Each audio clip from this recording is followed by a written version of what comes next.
jungle. Audio jungle.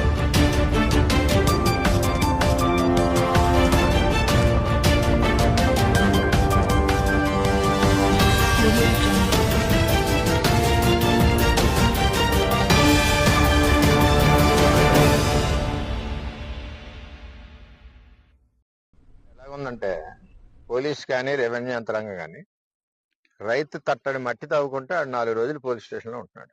అంత గట్టిగా police వ్యవస్థ పనిచేస్తా ఉంది. వాళ్ళు మారిన ముసుగులో ఇక్కడ రోజుకి 200 300 లారీ ఇక్కడ నుంచి ట్రాన్స్పోర్ట్ వెళ్ళిపోతా ఉంది.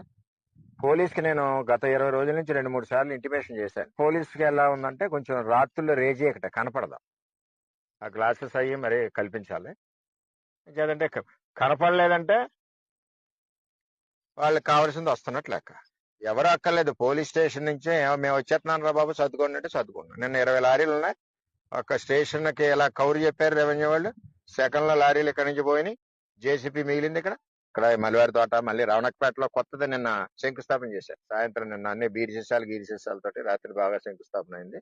అక్కడ ఇంకొక స్పాట్ పెట్టి ఇంకో ర్యాంప్ పెట్టారు. మరి ఈ ఇసుకని తీసుకెళ్లి ఒరిజినల్ ఇసుకలో కలిపేసి ఒరిజినల్ ఇసుక రేటుకి దీన్ని బిల్డింగ్లు పెడతారు. అందుకనే కాకినాడలో 2-3 అపార్ట్మెంట్లు కూడా పడిపోయాయి.